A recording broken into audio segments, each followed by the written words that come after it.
Well, hey there. Do you need to be able to identify candidate keys and normalize up to third normal form? This is how you do it.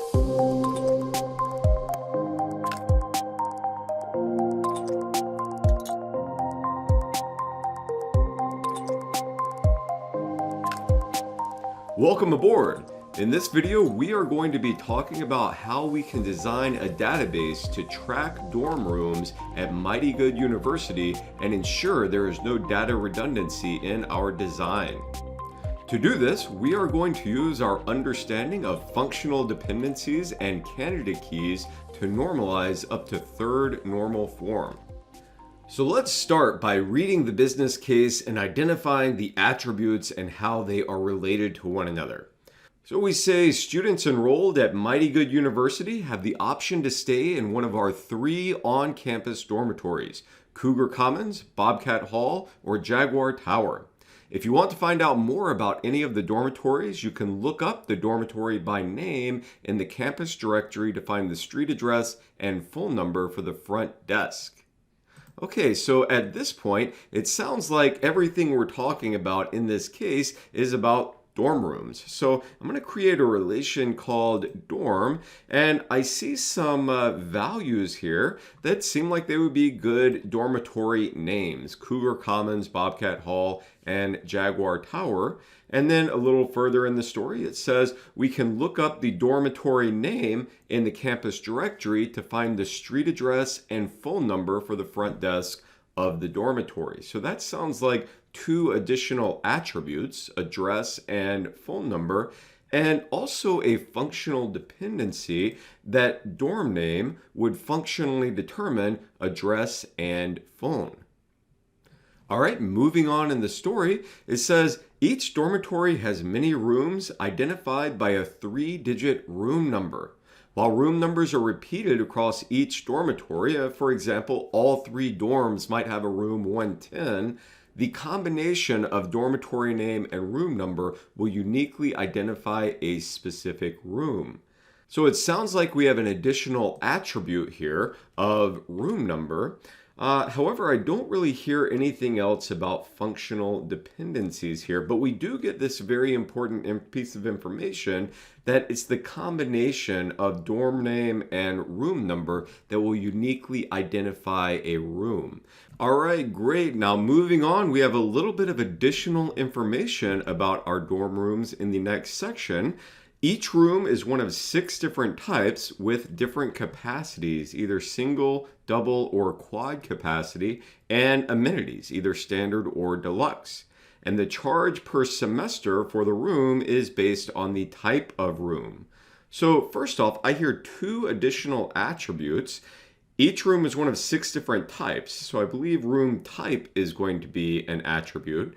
And the charge per semester is based on the type of room, so there's an attribute that describes the charge for the room. And we see that described in this table here, that for a standard single room, it's $1,000 per semester. For a standard double, it's $1,600. For a standard quad, it's $2,800. Now, these are values of these attributes, type and charge, not really very important for our normalization. However, I do want to point out these values because we're going to see in just a moment how this initial database design is going to introduce problematic data redundancy. All right, so we have these 2 attributes, type and charge, and I also hear 2 new functional dependencies. Each room is one of 6 different types. Now, recall that we said we uniquely identify a room with the combination of dorm name and room. So that functional dependency is going to be dorm name and room together functionally determine type. And then the charge per semester is based on the type of room. So it's not the dorm name or the room number that determines the charge, but it's the type of room, whether you're a standard single or a deluxe double or whatever else. So the third functional dependency here is going to be that type functionally determines charge. So here's the sample data I was talking about, and I want to point out to you all this problematic data redundancy. For example, for this attribute address, We see Cougar Commons, the address is 310 University Row. Cougar Commons, the address is 310 University Row. Cougar Commons, the address is 310 University Row. We have all this repetition of the same value over and over again, and it's not ever telling us anything new. This is always just telling us the address of Cougar Commons and the phone number for Cougar Commons. And we see the same thing for Bobcat Hall, 224 Bobcat Lane, 224 Bobcat Lane. The number is 555-281-2240, 281-2240, 281-2240. This is redundancy. It's repetition that doesn't tell us anything new. We actually see the same problem over here for the attribute charge, that a standard double is $1,600. A standard double is $1,600. A standard double is $1,600 over and over again. Same issue with $3,300 for a deluxe quad. Same thing for $1,000 for a standard single. We have all this repetition that isn't telling us anything new. This is redundancy. Now, one additional thing I do want to point out here is that for the attribute type, we do see a lot of repetition. We see the value standard double, for example, repeated over and over and over again. So this is repetition, but this is not redundancy, because each repeated instance of this value is indeed telling us something new. This is telling us that standard double is the type of room for Cougar Commons 309. Standard double is the type of room for Cougar Commons 310. Standard double is the type of room for Bobcat Hall 102. Standard double is the type of room for Bobcat Hall 103. Right? So we have repetition, but each time we see this repeated value, it is telling us something new. So this is not redundancy. So how do we know what is repetition, which is really okay, and what is redundancy, which is very bad? Data redundancy is the result of undesirable functional dependencies, and an undesirable functional dependency is one where the determinant is not a candidate key in the relation. So recall that with our functional dependencies, it's this thing before the arrow sign that is our determinant, and the thing on the right-hand side of the arrow sign is our dependent. And we say that for a given value of the determinant, there is going to be one single specific value of the dependent. All right, so let's look back at our data and see if that holds up. We say that room type functionally determines charge. So if I tell you the type of room, there should be a single specific value for charge. And sure enough, a standard single, that's $1,000. A standard double is $1,600. A standard quad is $2,800. There is a single specific value of charge for every given value of room type. Now, keep in mind, functional dependencies are directional, and it's not going to work in the other direction. If I give you a value for charge, you cannot determine the type of room. Right? If I say what room type has a charge of $1,600, well, you don't know if I'm talking about a standard double or a deluxe single, right? Type functionally determines charge, but that does not mean that charge would functionally determine type. So here we have our relation dorm with our 6 attributes: dorm name, address, phone, room type, and charge, and the 3 functional dependencies that we just identified. Now let's go ahead and draw our dependency diagram just to kind of help visualize this a little bit. So we'll start with functional dependency 1, that dorm name functionally determines address and phone. And keep in mind that if dorm name determines address and phone together, it can also determine them independently. Functional dependency 2, dorm name and room together functionally determines type, and then type functionally determines charge.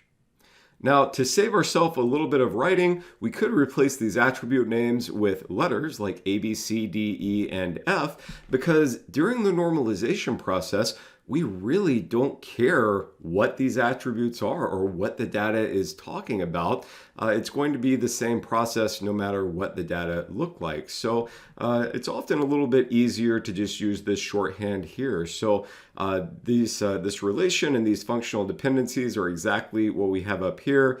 A functionally determines B, and C is just the same as dorm name functionally determines address and phone.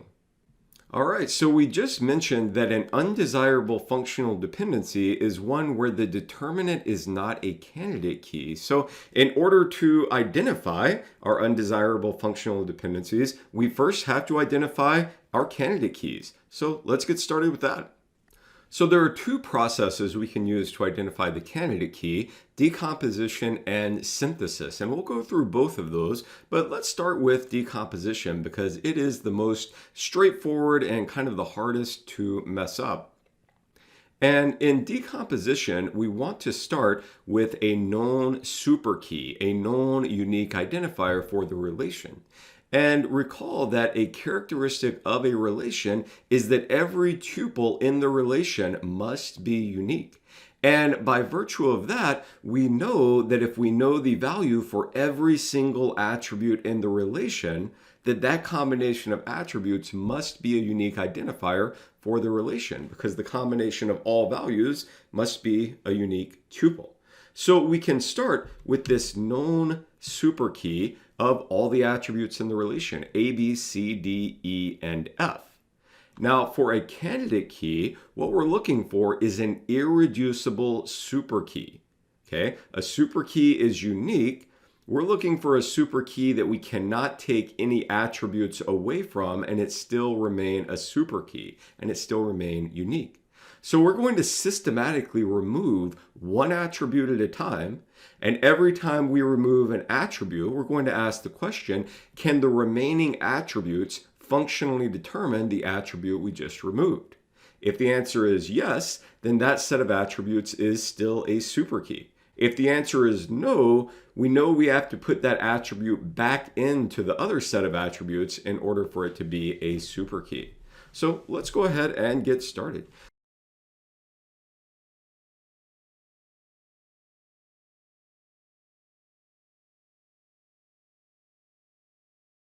We know A, B, C, D, E, F is a superkey. So the first question we're going to ask is, does A, B, C, D, E functionally determine F? All right, so if we take a look up at our functional dependencies, we see that E functionally determines F. So as long as we know the value of E, we can determine F. Therefore, A, B, C, D, E is a superkey, and we can remove F, and that still be a unique identifier.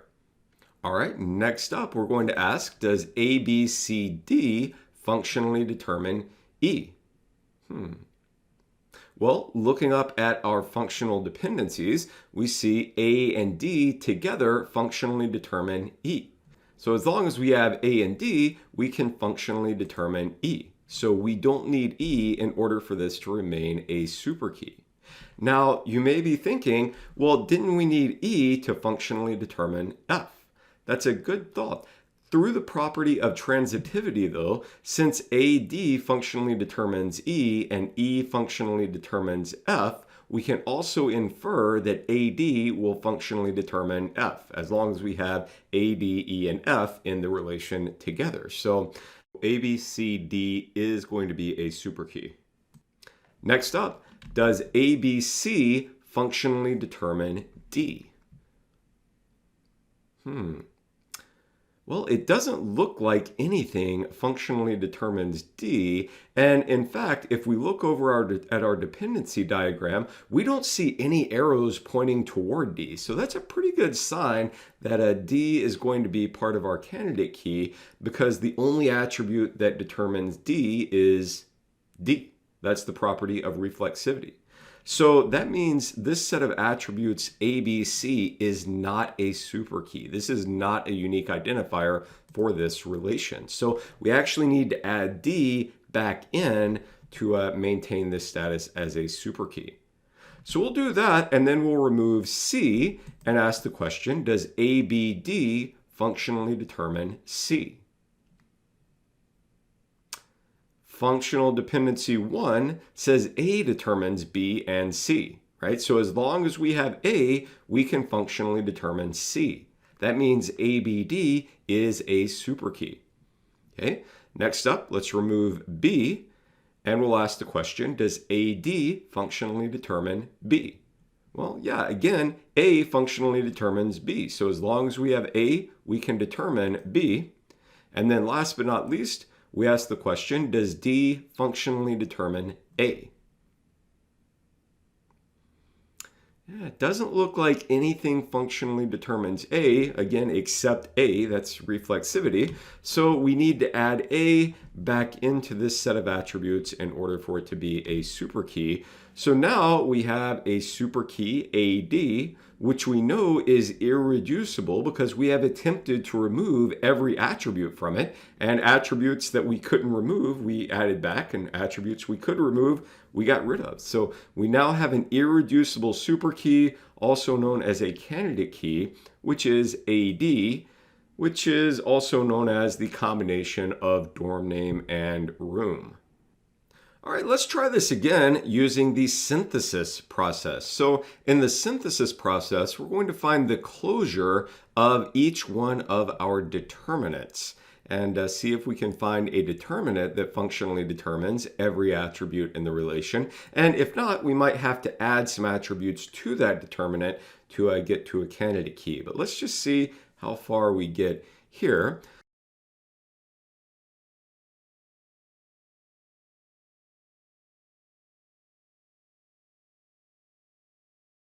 So we'll start with the closure of A, which through reflexivity is going to have A in the closure. And then through functional dependency 1, also B and C. If we know the value of A, we can determine the values of B and C. And if we know A, B, and C, I think that is as far as we can go. Functional dependency 2 doesn't help us here because we need both A and D in our closure, and we don't have a D here. We only have A. So the closure of A is going to be ABC. Now let's find the closure of AD, which of course through reflexivity is going to include A and D, and then because of functional dependency 2, also E. Okay, so in the closure of AD, we know A, D, and E. And since we know A, we can also determine everything that's in the closure of A. So we're going to add B and C. So now we know A, D, E, B, and C. And since we know E, then based on functional dependency 3, we can functionally determine F. Okay, and I believe that is everything we are going to be able to figure out here. So the closure of AD is A, D, E, B, C, F. A, B, C, D, E, F. Yeah, that's all the attributes in our relation. So AD is going to be a candidate key. And we don't really need to find the closure of E because E is in the closure of AD. So we know AD is going to tell us at least as much as E by itself can, but we'll go ahead and find the closure because there's not too much to it. Through reflexivity, it's going to include E, and then through functional dependency 3, F. So the closure of E is EF.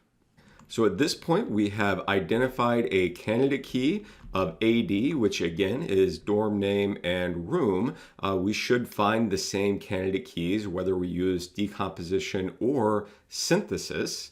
And at this point, regardless of which approach you use to find your first candidate key, we should ask, are there any additional candidate keys? Okay, and how we're going to find additional candidate keys is to look and see if any of the attributes that make up our candidate key are the dependent in any of our functional dependencies.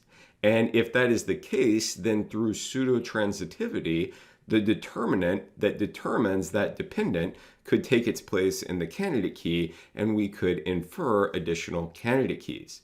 And as you go through this process, eventually you're going to start finding the same candidate keys over and over again. And that's how you know you have identified all the candidate keys for that relation. But in this case, I don't see any functional dependencies where A or D are the dependent. So I think this is our one and only candidate key. All right, so now we know a couple of things about the relation. We know that we have a candidate key of AD. We have two key attributes. That's attributes that are a proper subset of a candidate key, A and D. And four non-key attributes. Those are attributes that are not a subset of a candidate key, B, C, E, and F. So now, looking at this relation and knowing our candidate key is AD, and we have these three functional dependencies, let me ask you the question, what normal form is this in and why? And I'll give about 10 seconds here, and if you need a little more time, feel free to pause the video for a moment.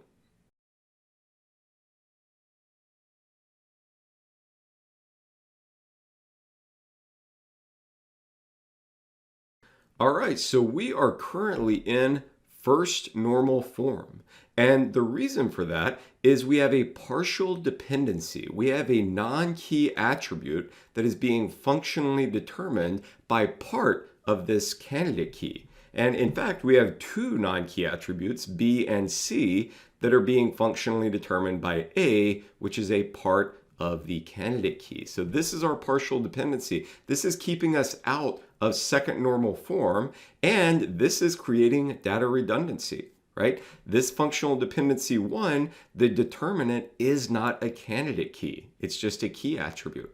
So in order to resolve this second normal form violation, we're going to start by creating a new relation. We'll just call it R2 for now, that has all of the attributes and functional dependencies from this problematic functional dependency of A determines B and C.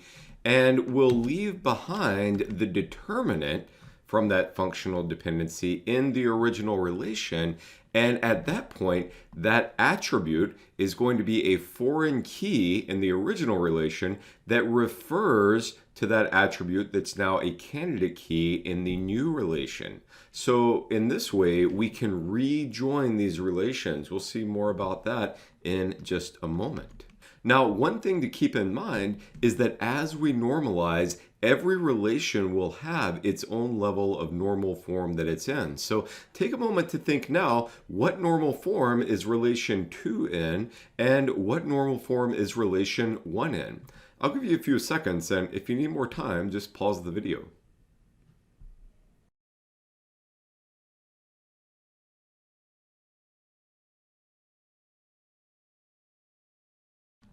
All right, so at this point, relation 2 is in third normal form, and notice that all of our determinants are candidate keys. A can functionally determine every attribute in this relation, A, B, and C.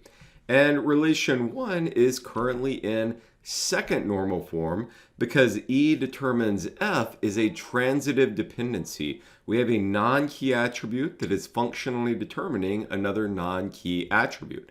That's keeping us out of third normal form. So let's resolve this third normal form violation. To resolve the third normal form violation, it's a very similar process. We want to take the attributes and functional dependencies from this problematic functional dependency, move it out to a new relation, this time we'll call it R3, and leave behind the determinant, which will serve as a foreign key, allowing us to reestablish this relationship. Okay, so now we have three relations, R1, R2, and R3. Let's take a moment to think about what normal form each one of those is in.